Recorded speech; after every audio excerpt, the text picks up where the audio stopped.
Você já ouviu falar de alulose? Um adoçante que promete o impossível. Todas as vantagens do açúcar de mesa, sabor, textura, caramelização, mas sem nenhum prejuízo. Bom demais para ser verdade? Sabe essa moda dos adoçantes chiques e caros, feitos com fibras falsas, que na realidade não passam de carboidratos de alto impacto glicêmico e que sequer têm gosto aceitável? São todos tentativas de substituir o açúcar, que falham miseravelmente e não chegam aos pés da alulose.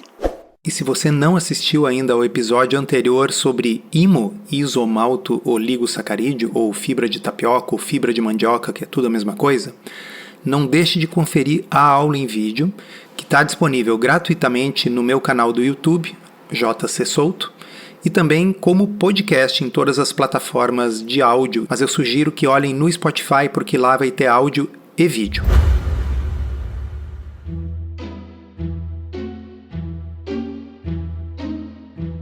Comida sem filtro. Saúde, low carb, estilo de vida, evidências científicas e, claro, nossas opiniões. Toda semana um episódio novo e gratuito para você. Comigo, Dr. Souto. E comigo, Sari Fontana. Para ser avisado a cada novo episódio e receber as referências bibliográficas no seu e-mail, cadastre-se em drsolto.com.br/podcast.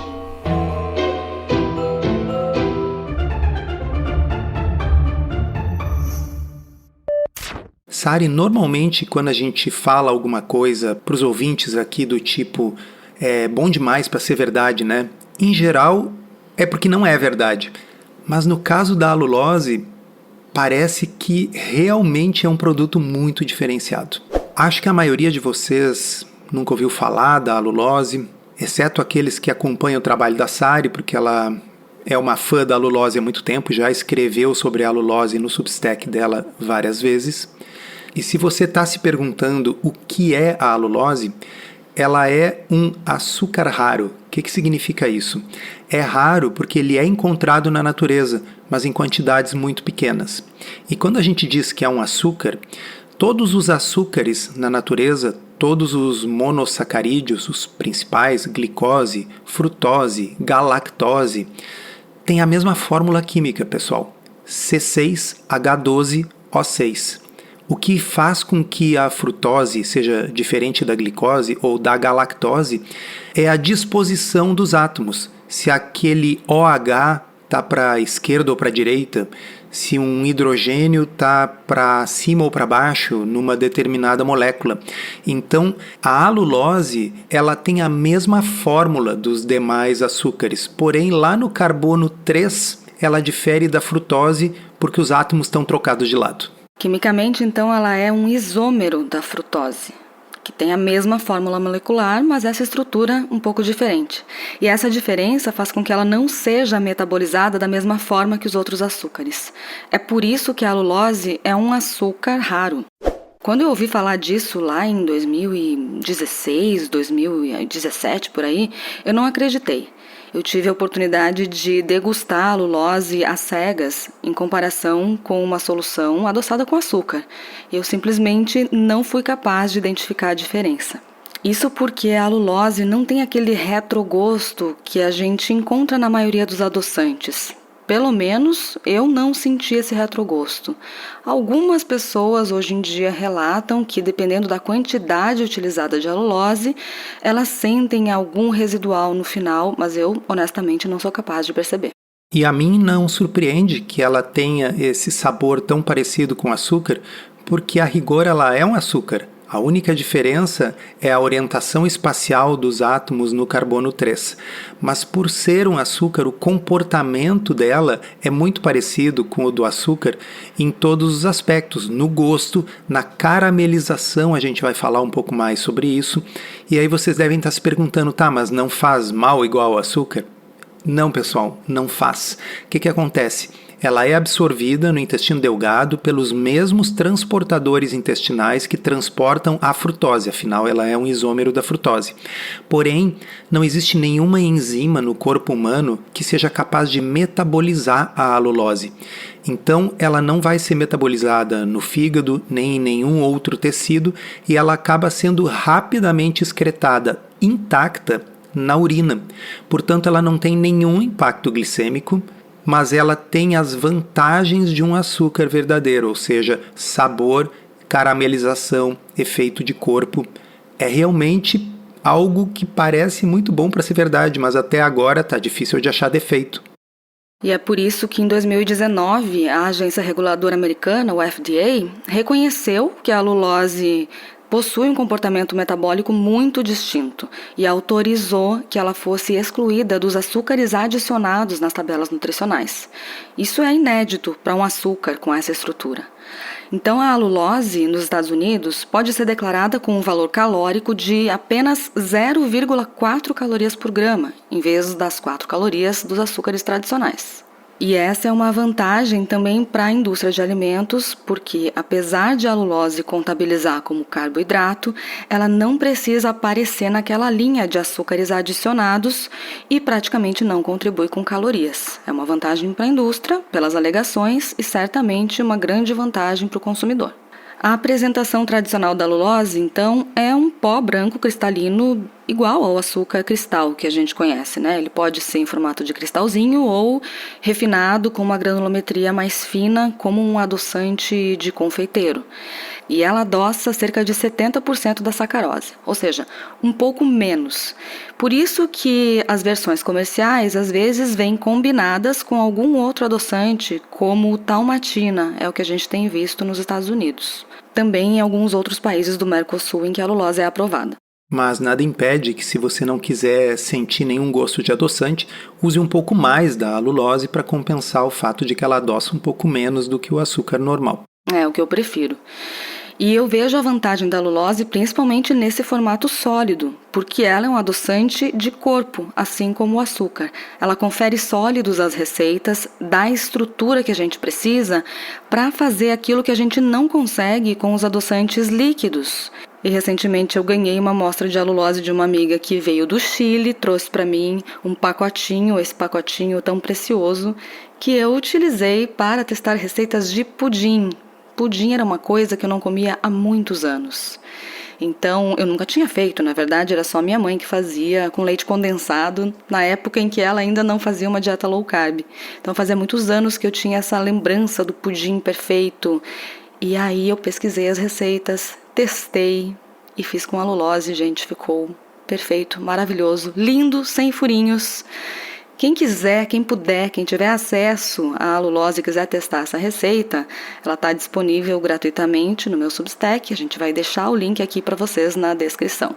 E só esclarecendo, pessoal, a Sari não usou leite condensado nessa receita, porque obviamente aí teria horrores de açúcar. Não, claro que não. Ela fez uma receita raiz de pudim de leite, que usa leite, ovos, não usa leite condensado, porém no lugar do açúcar usou a alulose. Eu fui o felizardo que experimentou esse pudim e foi um pudim sensacional. Se vocês puderem, olhem a foto em sarifontana.substack.com e vocês vão ver um pudim que vocês vão salivar só de olhar para ele. Lisinho, sem furinhos. E você testou o impacto glicêmico, né, Sari? Pois é, eu testei o impacto glicêmico. Na verdade, assim, a desculpa era testar o impacto glicêmico, então eu fiquei fazendo pudim. Enquanto tinha alulose, eu estava fazendo pudim. Ainda tem um pouquinho, porque eu usei na receita tradicional, eu usei a mesma quantidade de alulose, um pouco menos até, porque eu queria economizar minha alulose, mas também porque eu não queria que ficasse tão enjoativo, tão doce. Eu não estou mais acostumada com coisas com um sabor tão forte, né, de açúcar. E o impacto glicêmico foi zero, negligenciável. E algumas vezes que eu consumi, ele até baixou um pouco, o que é uma coisa curiosa, mas que também aparece nos estudos, né? Exatamente, é uma coisa curiosa, mas é o que os estudos, tanto em animais como em seres humanos, têm mostrado.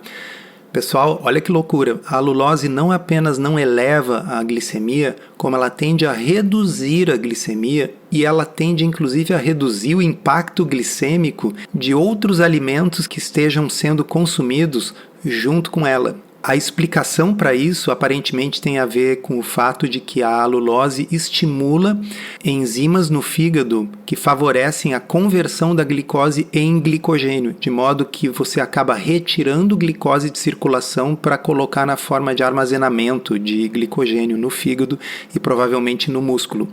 O fato é, ela não impacta a glicemia, mas ela reduz o impacto glicêmico. E tem outros benefícios demonstrados na literatura. A alulose, ela diminui a resistência à insulina, isso é evidenciado por reduções no ROMA-IR, e ela melhora a sensibilidade à insulina em modelos animais de obesidade e diabetes tipo 2. A suplementação com alulose reduz triglicerídeos plasmáticos e gordura no fígado. É um negócio muito incrível isso. Aparentemente, isso ocorre por inibição de enzimas envolvidas na lipogênese do fígado e também porque ela melhora a sensibilidade à insulina do fígado. A alulose reduz inflamação. Ela diminui marcadores inflamatórios sistêmicos e teciduais, citocinas pró-inflamatórias, além de reduzir a inflamação hepática e tecidual associada à obesidade. Tudo isso que eu estou falando para vocês está documentado na literatura e as referências bibliográficas a gente vai enviar para quem tiver inscrito em drsolto.com.br/podcast. Eu gosto muito de podcast, mas o que eu gosto mesmo é de escrever. Para conciliar esse hábito que demanda tempo com a minha vida profissional, eu criei a área de membros do meu blog. Nela tem conteúdo novo toda semana, além da interação com os leitores nos comentários. Se você se interessa por alimentação, estilo de vida e novidades científicas nessa área, considere assinar a área de membros. São apenas R$ 35 mensais e você pode cancelar quando quiser.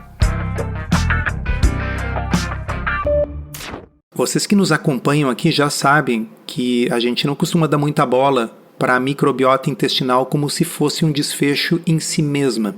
Na minha opinião, a microbiota ela mais reflete a situação de saúde do indivíduo do que causa isso. De qualquer forma, para quem se preocupa com isso, tem estudo mostrando que a alulose altera favoravelmente a composição da microbiota intestinal. Com a vantagem de que não dá diarreia, não dá gases, não dá desconforto, é como se você tivesse realmente comido açúcar. Sim, porque como eu explico no episódio anterior, aquele sobre IMO, tudo que não for absorvido no seu intestino e chegar no intestino grosso tem potencial de gerar gases, desconforto ou diarreia. O açúcar não causa isso porque ele é totalmente absorvido. Bem, a alulose, como um açúcar que ela é totalmente absorvida, portanto ela não tem nenhum impacto digestivo.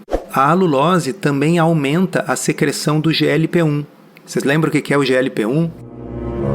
É aquele mesmo hormônio que é imitado pelo Ozempic, o que significa que a alulose promove saciedade e reduz a ingestão alimentar, com impacto positivo sobre obesidade e controle glicêmico. Então ela ajuda na questão da obesidade em mais de um aspecto. Ela praticamente não tem calorias, ela permite manter uma dieta low carb, mas além disso ela tem um efeito diretamente sobre incretinas, hormônios intestinais que favorecem a saciedade. Além do que, tem estudos mostrando melhora da função mitocondrial, tem outros sugerindo que a alulose tem efeitos antioxidantes e, inclusive, em modelos animais, a alulose parece mostrar uma melhora da performance física e da recuperação pós-exercício. Então, quando a gente diz que parece muito bom para ser verdade, é que o negócio realmente é fora de série. É engraçado, né? A gente ouvindo assim essa lista de benefícios comprovados já pelos estudos, parece que a gente está lendo, sei lá, um site de propaganda de um fabricante que inventou essas coisas, né? Porque, enfim, não existe outro adoçante que combine todos esses benefícios em um único produto. Mas fiquem tranquilos, a gente não está sendo patrocinado por nenhum fabricante de alulose, até porque a alulose sequer é permitida no Brasil. E essa é a má notícia, né? Infelizmente, ainda não temos essa liberação por aqui, nem na União Europeia, nem no Reino Unido, Canadá. Então, eu sei que tem tramitação aí para essa aprovação, não consigo ter visibilidade do status, não sei qual é o motivo pelo qual ainda não foi aprovada, espero ansiosamente por isso há muito tempo, mas o fato é que, infelizmente, ela não pode ser legalmente usada em produtos alimentícios fabricados no Brasil e também não pode ser vendida, nem a granel, nem reembalada, porque ela não tem autorização, isso é irregular. Eu estou falando isso porque, assim que eu comecei a mostrar meus testes, eu recebi relatos de pessoas que compraram a Lulose em sites ou em lojas físicas no Brasil sem saber a procedência. E isso é uma coisa que eu considero bem arriscada. Então, olha só, vamos aproveitar a grande audiência desse podcast. Se tem alguém aí que trabalha na Anvisa, se tem alguém aí que conhece alguém que trabalha na Anvisa, vamos tentar agitar isso, pessoal, porque eu acho que é uma coisa que a hora que for permitida, que estiver disponível no mercado, vai ser um grande upgrade, uma grande solução para viabilizar produtos realmente baixos em carboidrato, mas que não apenas sejam baixos em carboidrato, mas que sejam benéficos para a saúde. Né? Seria o santo grau, a gente conseguir o benefício para a saúde ao mesmo tempo que consegue evitar os malefícios do açúcar sem perturbar uma dieta de baixo carboidrato. Enquanto isso, a gente fica com esse sinal de alerta, tá? Porque não é possível saber se o que está sendo vendido por aí no Brasil é realmente a Lulose. E mesmo que seja, a gente não sabe a pureza, a procedência, a segurança sanitária, a rastreabilidade desse ingrediente. É um pó branco misterioso. Então eu não compro a Lulose no Brasil e recomendo que você também não compre. A gente pode viver sem a Lulose, né? Tá tudo bem. E eu acho que também não é uma boa prática trazer grandes quantidades em malas de viagem, porque imagina ser pego na alfândega transportando um pó branco não autorizado e ter que explicar lá, né, do que se trata. Tô fora. Agora, a Lulose ela já é aprovada e regularizada em alguns países. Os Estados Unidos, a gente já mencionou, o FDA liberou a Lulose como seguro e sublinha uma coisa que a Sari falou, lá nos Estados Unidos, nos rótulos, a Lulose não entra como açúcar adicionado porque eles tiveram a percepção correta de que ela não se comporta do ponto de vista glicêmico e calórico como um açúcar, embora do ponto de vista químico ela seja um açúcar. É da mesma forma que os polióis, né? Os polióis contabilizam dentro de carboidratos, mas eles não são considerados açúcares adicionados porque eles não são açúcares. No Japão, a Lulose também é permitida. Aliás, esse país foi um dos pioneiros nas pesquisas e aplicações comerciais da Lulose. Na Coreia do Sul, ela também é aprovada. E outros países de Ásia-Pacífico, como China, Índia, Nova Zelândia, Vietnã, Austrália, Singapura, Malásia, Tailândia, enfim, vários outros aí também aparecem em análises de mercado como regiões onde a Lulose está presente no setor de alimentos, indicando aprovação ou pelo menos um uso comercial relevante. Alô, Anvisa, mexam-se. E o México, que está mais perto, né, e comercialmente é parte do mercado norte-americano, também permite o uso da Lulose em alimentos.